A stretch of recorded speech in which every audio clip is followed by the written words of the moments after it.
Mga kahuan, panoorin ang video na ito upang alamin ang pinaka-latest na balita tungkol sa lagay ng panahon at bagyo. Update today.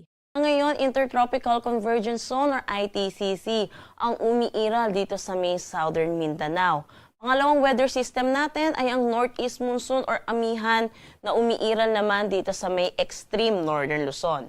Para naman sa nalalabing bahagi ng ating bansa, localized thunderstorm ang inaasahan natin na magdadala ng mga panandaliang buhos ng mga pag-ulan lalo na sa hapon at sa gabi. Meron tayong minomonitor na low pressure area dito sa labas ng ating Philippine Area of Responsibility. Ito ay huling namataan sa layong 1,280 kilometers east ng Eastern Visayas. Ngayon po, mataas na yung tsansa neto na maging isang ganap na bagyo within the next 24 to 48 hours at once na pumasok ng ating PAR bilang bagyo, papangalanan po natin itong Wilma. Nakikita po natin sa ating forecast track, posible itong maglandfall dito sa may Eastern Visayas o kaya dito sa may Caraga.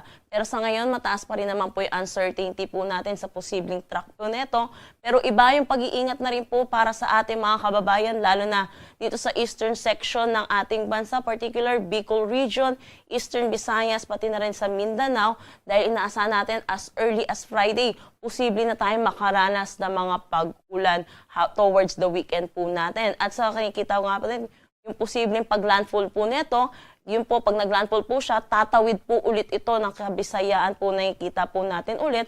So inaasahan pa rin po natin yung mga naapektuhan po ng mga na bagyo po natin ay makakaranas po muli ng mga pag-ulan. So ugaliin po natin i-check ang mga nilalabas na updates ng Pag-asa at ugaliin po natin ugnayan sa ating mga local government units hinggil sa mga posibleng paghahanda or paglikas na kailangan po nating gawin.